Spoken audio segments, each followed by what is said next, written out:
What's going on, man? Welcome back to the basement. I'm Ron, and on this channel, I religiously use yards per out run, targets per out run. You guys see it for research, the world famous rookie wide receiver report.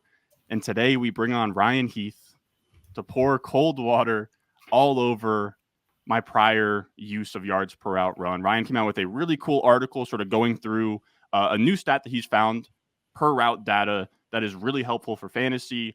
And I wanted to talk to him about it today, apply it towards some dynasty buy and sells, and then maybe even some prospect talk. How are you doing today, Ryan? I'm great, man. Thanks so much for having me. Yeah, very excited to get into the nitty gritty of these stats and chop it up with you. So yeah, thanks for having me. Of course. And I definitely get in the sheets myself. I know Ryan gets in the sheets himself, and he came out on Fantasy Points. You can find him at RyanJ_Heath on Twitter with what I would call a banger. It's one of these articles where I read it a couple weeks ago. I knew Ryan was a great writer. I saw him on the Underdog Fantasy channel over the summer, and he made me kind of question my whole process, which I think is a personal conundrum for me, but it's also, I think, a good exercise. Just reading in general should sort of challenge your beliefs. So the name of the article, Statistically Significant First Downs Per Route Run on fantasypoints.com. Where did you kind of come up with the idea to even want to test like first downs per route run just throughout this entire, because I know you've done a lot of these statistically significant, like how did you kind of put together what stats you wanted to look at? Yeah, so going back to even like a year ago when we were first coming out with the Fantasy Points data suite product, it was just kind of a priority for all of us at Fantasy Points to just be testing a lot of these different stats, seeing what is the most predictive, what isn't as predictive. And pretty consistently in all of my testing, what I kept finding was that just like raw first downs were surprisingly well correlated to fantasy scoring, surprisingly sticky, all of that statistical stuff. So it just had kind of been on my mind that first downs in general as a concept are underutilized in the fantasy space. And I have another colleague who's at fball_insights on Twitter, who has kind of sworn by first downs and first downs per route run for college prospects going back years. So I really wanted to kind of bring this stat to the NFL level and see what there was to see, basically. And this article is kind of the result of all that. Yeah, of course. And yeah, he does great stuff. I've mentioned his stuff before, Football Insights, where he has like all this cool data and charts. How big of a hand do you have in the data suite on Fantasy Points? That's kind of an off-topic question, but I'm curious. So personally, I don't contribute as far as like getting the stats into it. That is all the domain of our film charters, our film watcher guys. I am just the person that gets to play with all the numbers, put them together, write articles about it. So I the way I see it, I do like the easy work. I get to do all the flashy stuff of these are all these cool stats we have and what you can do with them. But no, 100%. Really what makes it possible is everybody behind the scenes. Yeah, and I've been subscribed since it came out, because Graham Barfield, I fit him up on the side. He's somebody that I really respect, Graham. But man, was I bummed out that Yards Created wasn't here last year. Because that was what drew me to the site, and then the data suite came out. I believe that was last summer, and that was like a thing I was using on a weekly basis. So they have a ton of really cool stuff that they offer, but I don't mean to spoil anything, but Yards Created might be coming back around this year. Now, when we talk about first downs per route run, I mean, God, you're killing me. These are four guys that I really like: Rashid Shaheed, Jerry Jeudy, Treylon Burks, Rashad Bateman. Like, those are guys that I was drafting last year. So this is going to be a good exercise of like what the hell kind of went wrong here. Now, I kind of wanted to ask you to sort of to sort of put it more in the, I don't know what you want to call it, sort of the layman's terms of like this chart in general, like stickiness, predictive of fantasy points per game in year 1 N+1, and then also kind of like what the conclusions were. Also, if you want me to pull this up into like a separate to get like the whole picture, let me know. Sure. No, I can talk through it a little bit here. So yeah, here you see the two columns. You've got the stickiness column. So what that basically means is for each stat. So let's take first downs, which is the one on the top there. The stickiness of first downs means so one player will have 50 first downs in 2022. In 2023, he might have 55. And you're going to have that for every single player. They're going to have a different number of first downs each year. What stickiness is telling you is how stable that number is every year for an individual player. So with first downs having a 0.75 stickiness, that means it's pretty stable year over year. It's not going to be the type of stat where you're going to see these wild variations, like you might with like yards after the catch per reception is not nearly as sticky of a stat. It will kind of fluctuate for a particular player each year. So that's what's going on there. And then the column on the right, where it just says predictive of fantasy points per game in year n+1, that's telling you how good the stat on the left is at predicting fantasy scoring for the following season.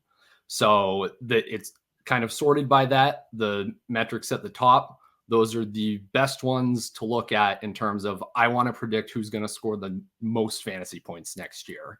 So anytime I'm saying predictive or like this stat really matters, this is what I'm referring to. I want the stats that are going to tell you who's going to score a lot next year. Yeah, exactly. And we want like you want stats that are predicting fantasy points per game and then also like aren't all over the place stickiness wise, because then you can sort of have a lot of variance and it checks out where you have first downs up here and you have yards down here, and then you break it down per route and you find that first down per route run has a higher stickiness than yards per route run, and then a better prediction of fantasy points per game in that following year than yards per route run. And why do you think that is? So I kind of go into this in the article in detail, but kind of in short, a first down being like as a binary event, it is a representation of did the receiver do their job on this play? Did they win on their route? Did they get the separation? Did they earn the target? And then if it was a shorter target or something, did they then turn up field and take advantage of the space that might have been schemed up for them and get the first down and move the chains? So I really view first downs per route run as a measure of skill, much like we would with yards per route run. But the difference is yards per route run, you can completely skew it with a few big plays. You could, on like 50 out of your 75 routes, you could totally do the wrong thing or you could totally mess up. But if you make a few big plays, that it will kind of paper over all of that in yards per route run. So I think first downs per route run is just more sticky, more predictive because it's just a more robust test of is a wide receiver succeeding on every single play as opposed to overall are they succeeding in aggregate. And I think it's intuitive too, where I think maybe you could push back on me, but I think if you asked a coach, like, would you prefer a guy get a first down or get 10 yards? They would say every time a first down. And then there's also some like aspect to it where, like, let's say, Cooper Kupp has an 8-yard ADOT, but if the Rams find themselves in 3rd and 15, Cooper Kupp, 15 yards downfield gets the first down. So it's like, are you a big part of this offense that's relied on in key situations, which I think is a measure of talent more so than yards. Yeah, I agree. You laid it out pretty perfectly. Yeah, if you are going to choose between a first down or 10 yards, you're taking the first down every time. We see that in what a first down is worth, like in terms of EPA. You always want to be moving the chains just to be succeeding on a football field. Yeah, 100%. Now, the difference that you've kind of laid out here is the big play merchants. And this is where I start to shudder because I think that you're onto something here. Um, and this chart or this sort of graphic here sort of highlights it first, where you put yards per out run versus first down per out run in 2023, and you get kind of this subsection of players who underperform in the first down per out run, but look good in yards per out run. And why do you think that that's kind of like? Oh, I don't know if I want to call it empty yards per out run, but almost like artificial yards per out run, where it's not as predictive. Yeah, so it can be different for every player. So obviously, just starting with looking at this, yes, it's very clear that yards per out run and first downs per out run are highly correlated. It's measuring a lot of the same thing. But yeah, where it gets really interesting is zeroing in on those players that are doing a lot better in one stat or the other. So just kind of looking at the top right corner and underneath the line, as you said, those are guys that are doing much worse in first downs per out run versus yards per out run. And it kind of means something different for every single one of them. So if we look at Deebo Samuel, for example, Deebo is the biggest outlier, like in terms of a lot of things in the when it comes to NFL wide receivers. Like he leads the NFL in yards after the catch per reception 3 years running, maybe more, I believe. So yeah, Deebo Samuel is succeeding on a football field in very different ways than most other wide receivers. So he's getting a lot of like these kind of low A dot, not necessarily always screens, but dump off type of passes, getting a lot of yards after the catch. And he will get tackled short of the sticks very, very clearly based on just looking at his relatively lower first downs per out run. But with him, what it's telling you is, okay, Deebo Samuel isn't like a normal possession wide receiver where he's running a route like 10 to 12 yards downfield and catching the ball. We know that with Deebo, it's probably fine. He's more or less sustained what he's done his entire career, not too worried about it. But if we look at somebody like George Pickens, for example, Pickens is much more of like this big play threat type of wide receiver, where when his yards per out run is way better than his first downs, that's where I start to think, okay, he clearly succeeded in making a lot of big plays. That's why he has such a great yards per out run. But him being a lot more average in first downs per out run tells me there's a lot of like empty routes there as well, where he is probably getting like overwhelmingly a lot of production and kind of lucky on a handful of plays, but he's not consistently contributing those first downs. And yeah, that's kind of a problem for a player like him if we're projecting forward what he's going to do next year and all the years after that. We can say, okay, maybe he is more of this like one-dimensional big play threat type of guy who is not necessarily best represented or best described by his yards per out run in this one season sample. Yeah, and that's, you know, the concern when we're chasing yards per out run. And when I saw George Pickens here, I'm gonna be honest, like as someone who's, you know, sort of trying to poke holes in things, I'm sitting here and thinking, well, you know, maybe the Steelers had a pretty awful offense last year. Maybe they weren't getting first downs in general as much. But then you look at Deontay Johnson, and he's up here getting first downs all the time. And I guess because this is kind of later on in your article, and I did want to wait for it till then, but I think it is a good comparison of Pickens versus Deontay. What does it kind of say on the other side? If you're someone who gets more first downs and yards per out run, is it almost like maybe your efficiency swings in the other direction for yards per out run? Maybe you're more of a possession guy. What kind of conclusions do you draw from the other side of the dotted line? Yeah, I think stylistically, it definitely is an indication of you being more of a possession receiver, and an effective possession receiver. I feel like possession receiver kind of has like a negative connotation now it didn't used to, but like possession receiver in a good way. Yeah, you're moving the chains, you're doing your job consistently, on every single route. That type of good, effective possession receiver. In terms of it meaning, oh, well, maybe their yards per out run will get better in the future. That was what I wanted to happen. We always have things we want to happen when we're kind of going through data and analyzing some of this stuff. I couldn't really find evidence of that. So what I would say instead is if they have really high first downs per out run, they are not as likely to negatively regress in terms of yards per out run. Like that, you can be more confident that is their efficiency, that is their level of play if their first downs per out run is higher. Not necessarily, oh, their yards per out run is clearly going to positively regress and get a lot better next year. I think the only way you could draw that conclusion is like with someone like Jamar Chase, where we've seen it in the past, like such a monstrous degree, where like his rookie year was almost like Debo-esque in terms of yards per out run. And that's where you could see, I mean, that's pretty obvious, but we can see that Jamar Chase is such a massive part of this offense with the first downs that the minute he hits an efficiency spike, he's going to have a monster year. But again, we kind of already knew that. Now, in terms of the takeaways, I found this interesting as well. When it came to the big play, that's what you're coining these guys, right? The ones who fall here, the big play merchants, which is a hilarious term to use for them. And you sort of did a small little study here on kind of what that means for the yards per out run in their following year, if you kind of just want to outline it. I'm going to zoom out here for just a second. Boom.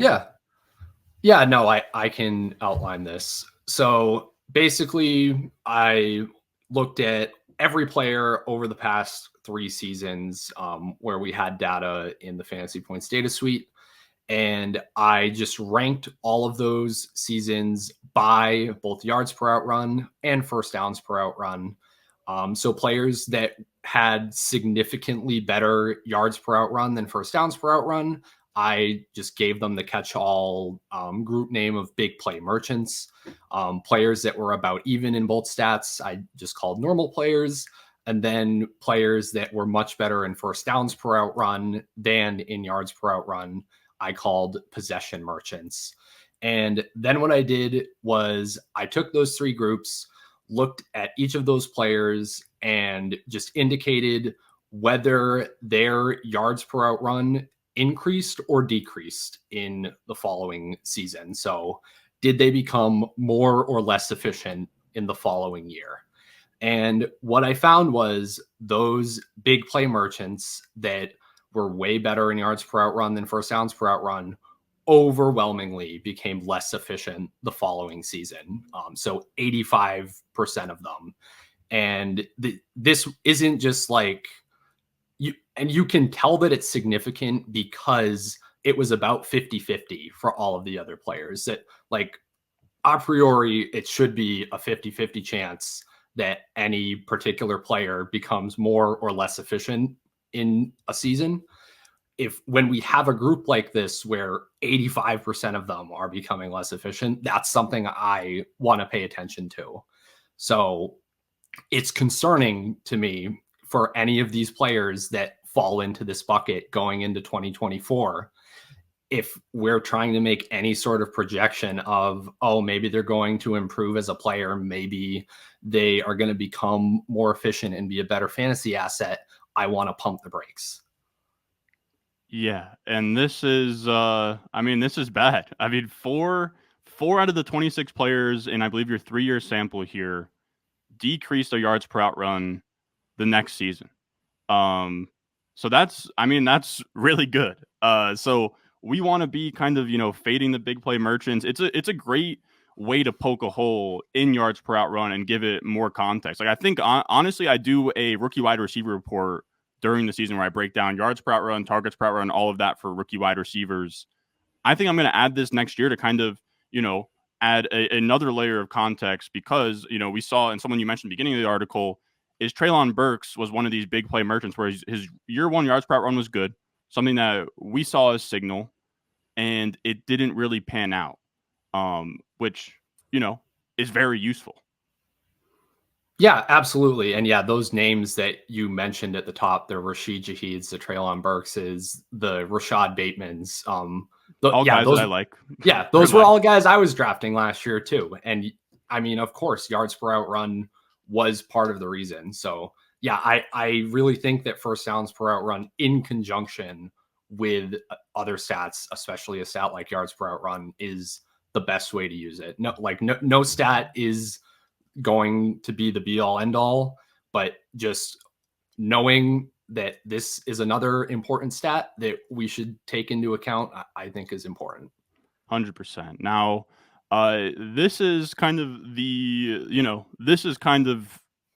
the graphic to me of the entire article. Now, I don't want to put you on the spot too hard here, but it is Dynasty season. I was curious if you have just a couple that stuck out for your research of guys in Dynasty.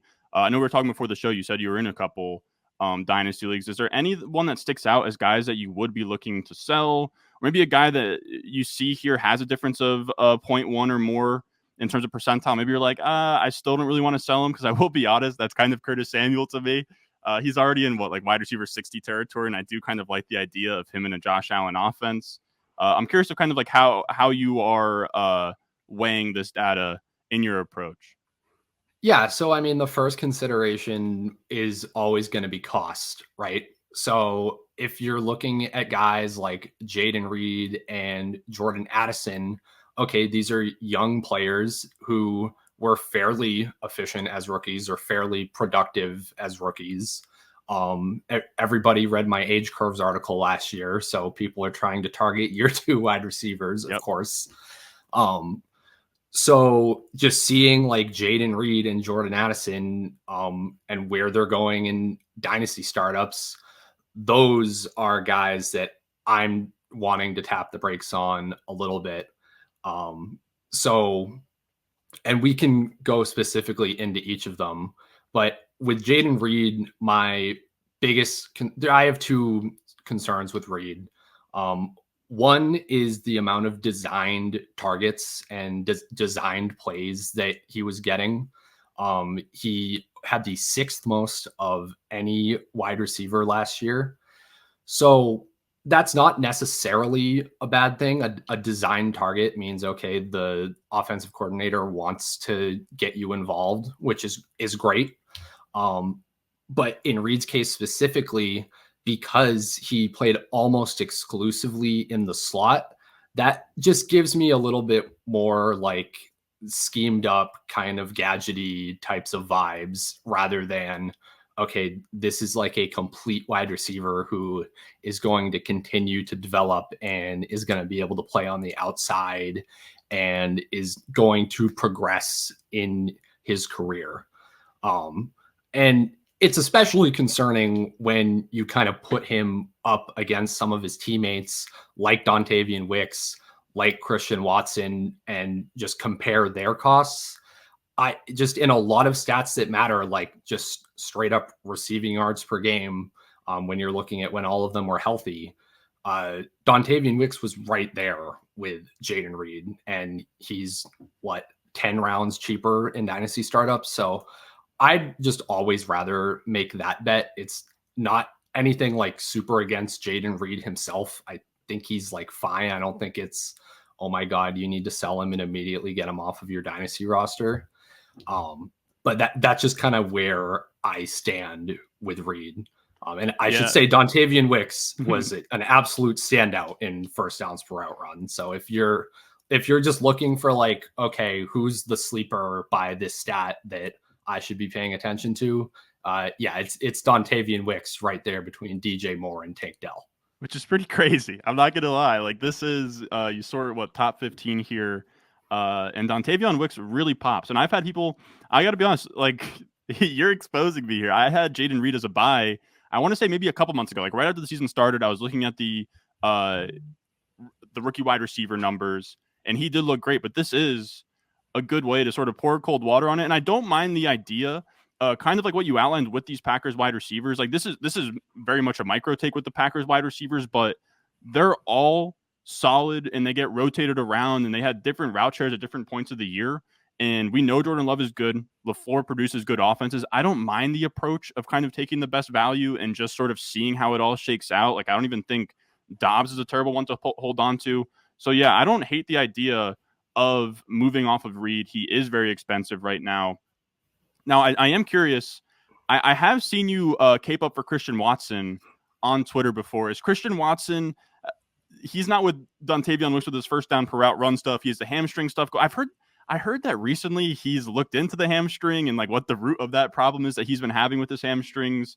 Where does your love for Christian Watson sort of stem in this whole thing? And I will add a caveat of the fact that he's not a big play merchant as a guy who's a vertical receiver is probably a pretty big positive. Yeah, definitely. Yeah, he was one that kind of, again, just in terms of things that surprised me when I'm working with data. When I started this, I was like, oh, this is going to explain to me like why I was so stupid for being all in on Christian Watson last year. But it didn't. Watson, in his rookie season, was totally fine by first downs per route run. Obviously, he was elite by yards per route run as a rookie. Took somewhat of a step back as a sophomore. He was banged up for a lot of the season. It seemed like he kind of got hurt again right as he was starting to get going and was potentially finally being healthy. So yeah, Watson is a profile just based off of production in his rookie season that I'm still willing to take a chance on. I don't know how much to read into this idea that he's seen like the hamstring specialist and has like totally fixed all of his issues.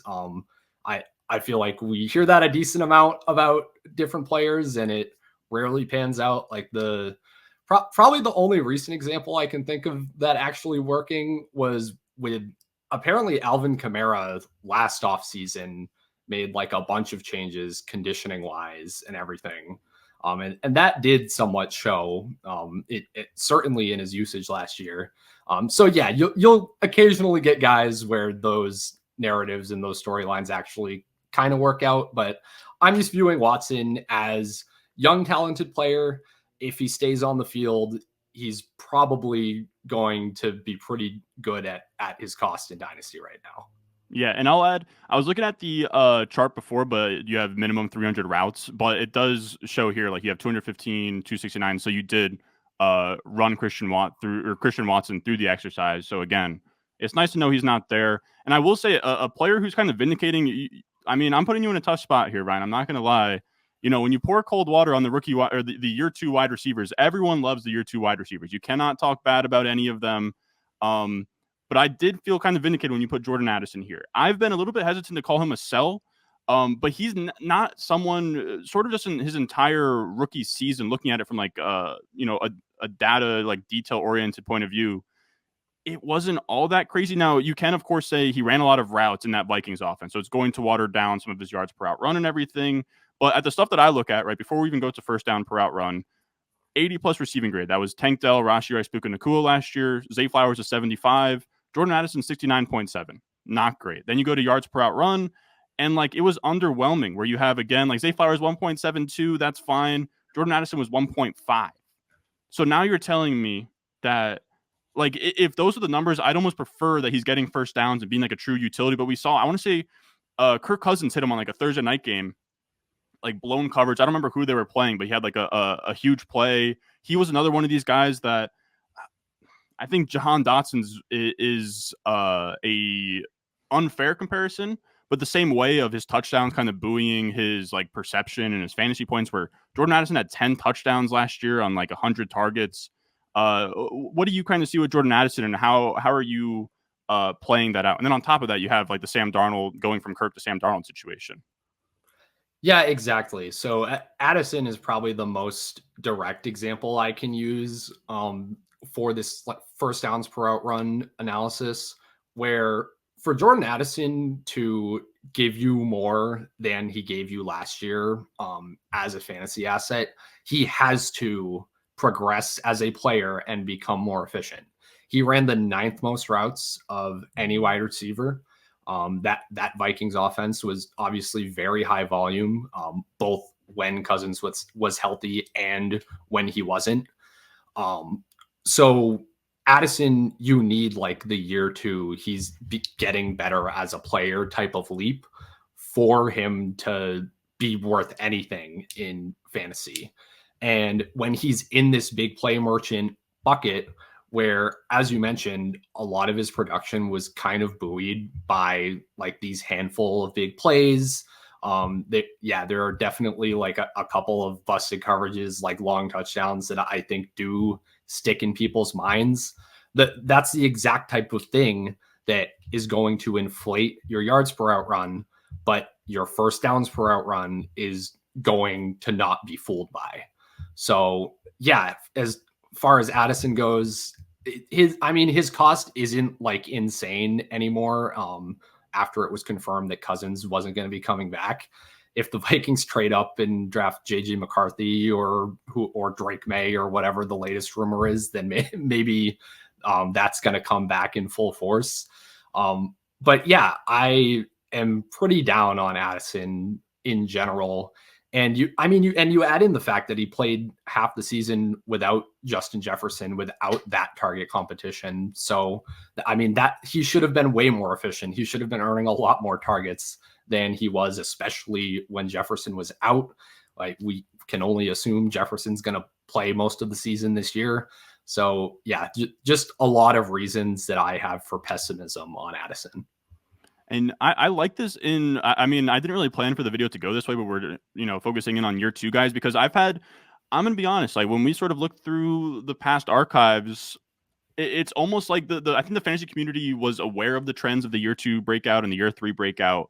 But I think the trap that I would fall in is you would just sort of find the cheapest, like the ones where it feels like there's value. Like last year you had the pocket of George Pickens, Treylon Burks, and Jahan Dotson. It was like, we know year two breakouts are going to happen. Why not bet on all of them? And I think that this is a decent way to kind of thin the herd in a way where maybe, you don't want to like have 0% exposure to guys like Reed and Addison, but you have to take a stand at some point.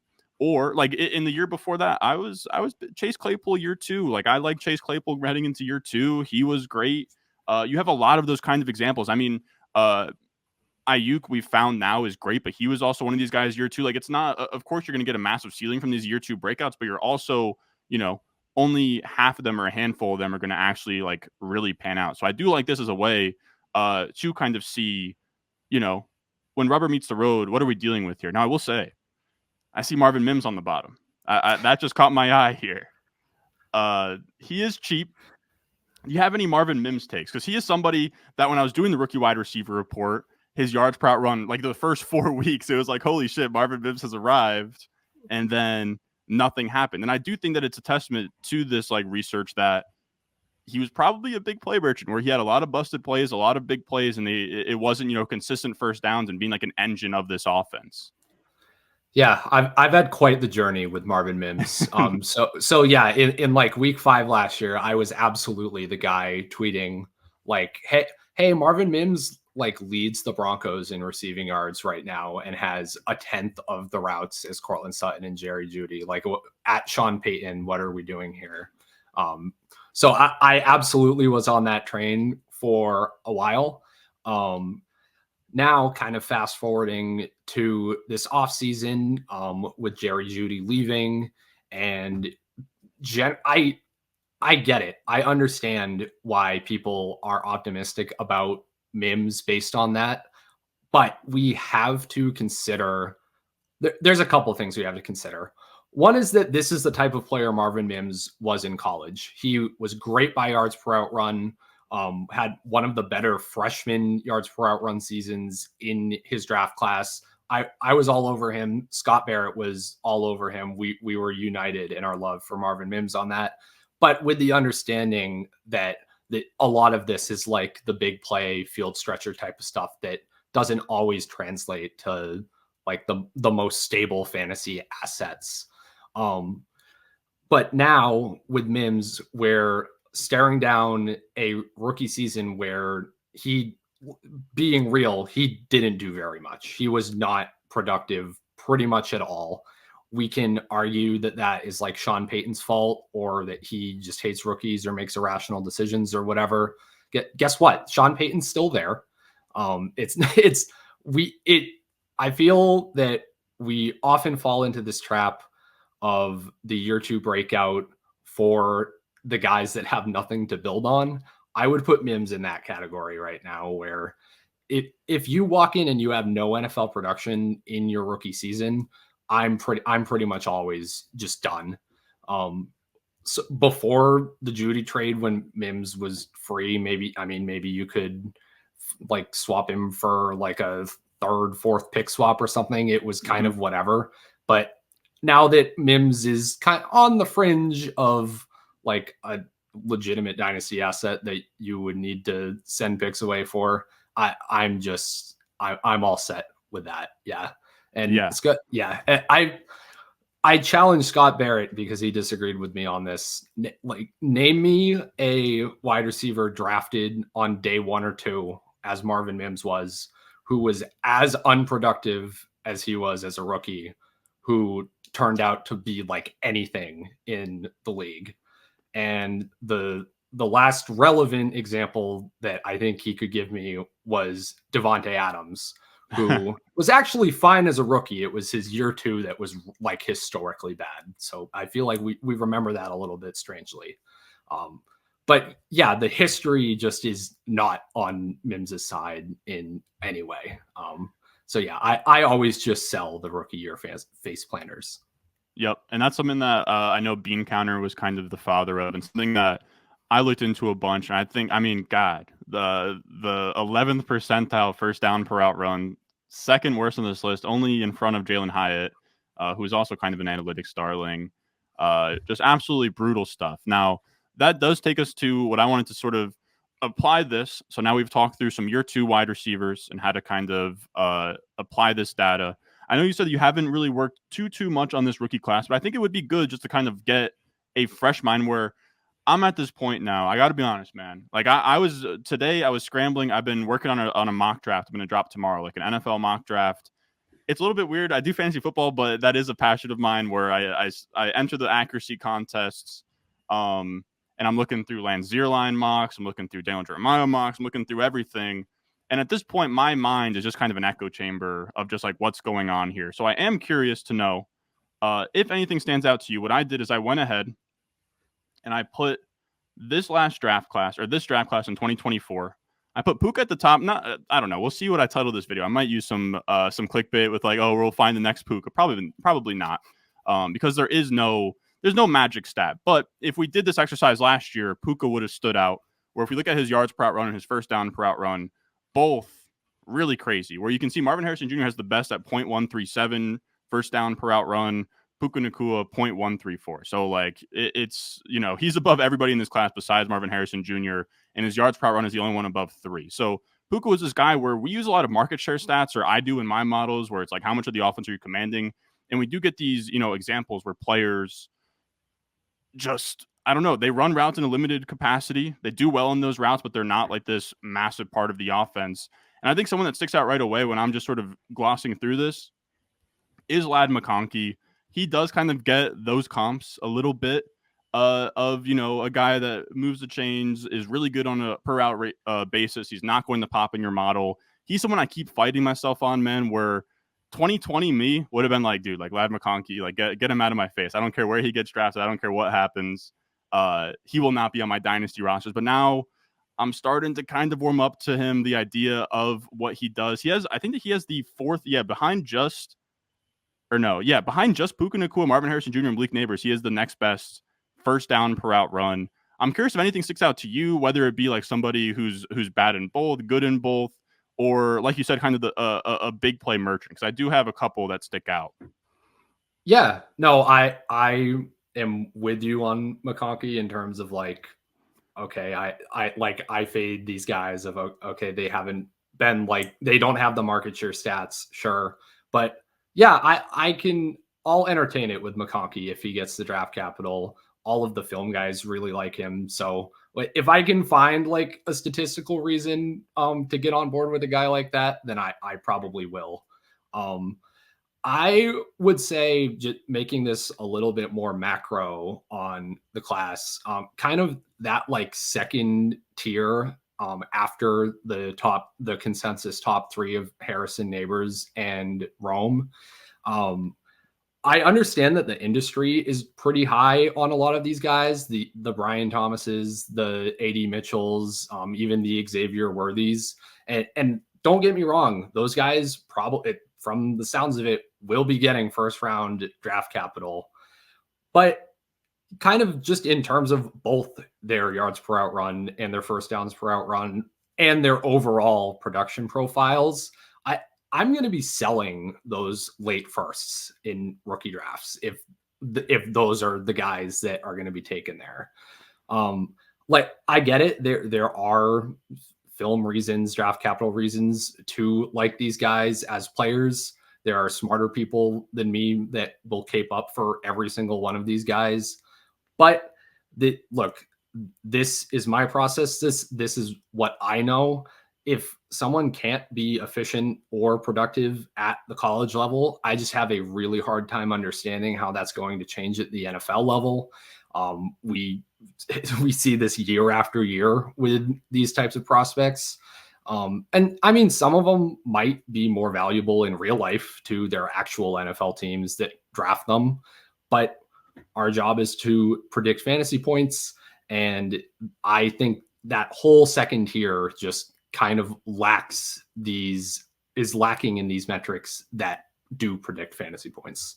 Yeah, I think that you're right. Like I was doing the same thing where like my model really likes Brian Thomas and Xavier Worthy, but it's like, holy hell, man. Like this is it's a steep drop off where I think over the wide receivers, you do have to probably think through like JJ McCarthy. If he gets top 12 draft capital, he probably has to go ahead of the Brian Thomases and the Xavier Worthies. Then you have, you can trade out of the late first, maybe net a future first, go to like the 204 and maybe a guy like you could talk like Roman Wilson actually kind of pops here a little bit. I will say if you wanted to spot a big play merchant, I think that one of the guys that does stick out is Devontae Walker, where I know that he has like a 17-yard career ADOT, and his yards per run there is 2.52, but he has under a 0.1 first down per out run. He was a guy over at UNC, downfield guy, which is always kind of difficult for fantasy when you're projecting these guys forward. Like if they're going to have a 15+ yard ADOT, they're not really going to be guys who command a massive share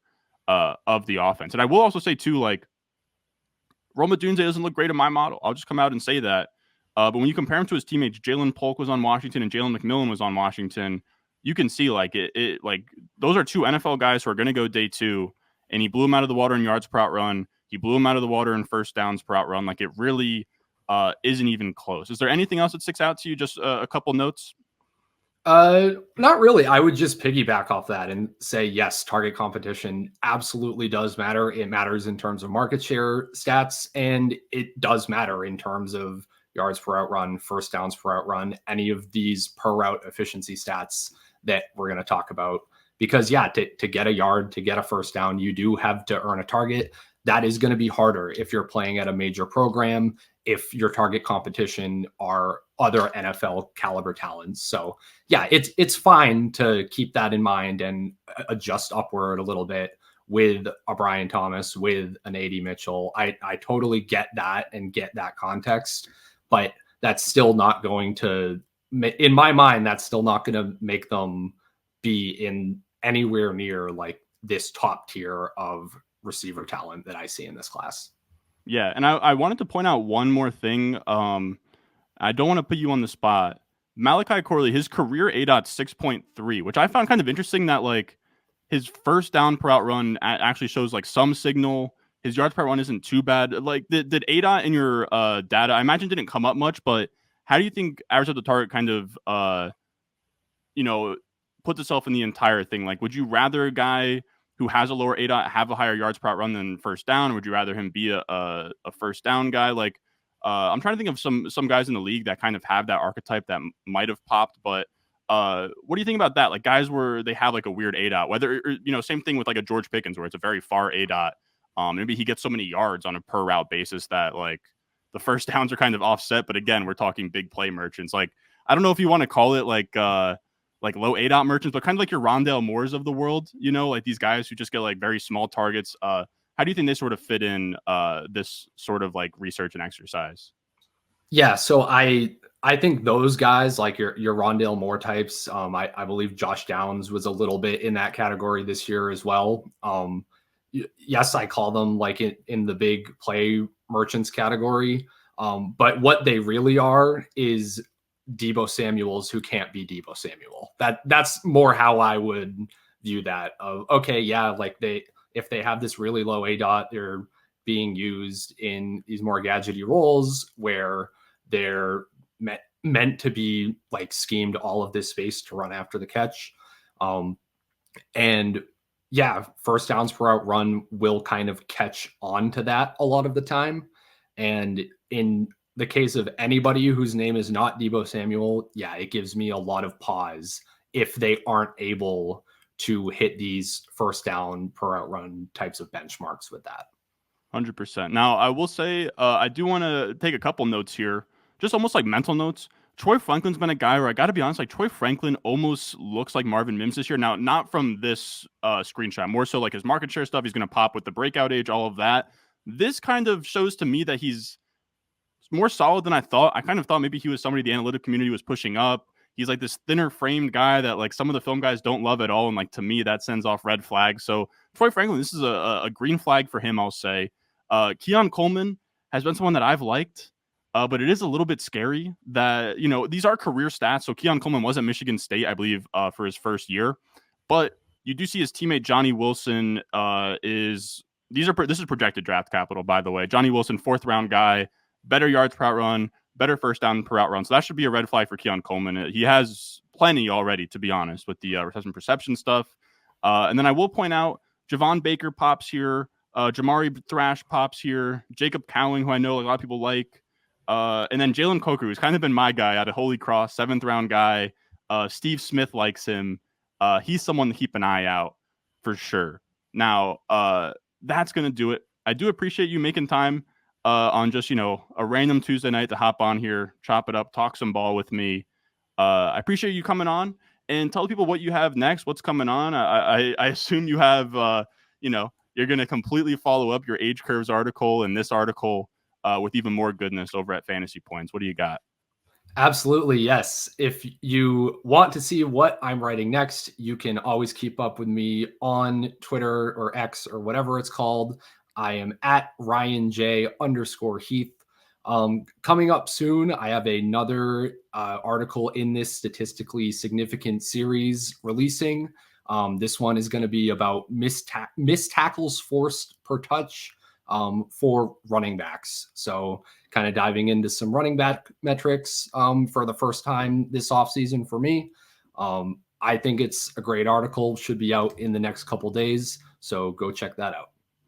100%. I'll be looking forward to it as well, because that's something that I look at, and I will like to hear your thoughts on kind of the idea of, like, I think David Montgomery was a poster boy for that, where he would have a lot of missed tackles, like almost like a big play merchant, but a David Montgomery merchant, where it's like, you know, he's making 3 guys miss and getting like 4 yards in a given play. So that should be cool.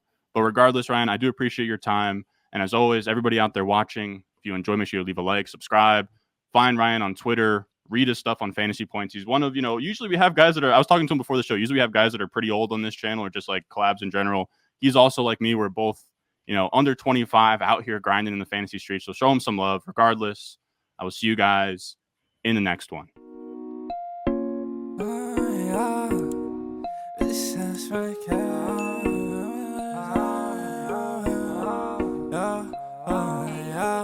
VVS stones, like this froze, ice cold.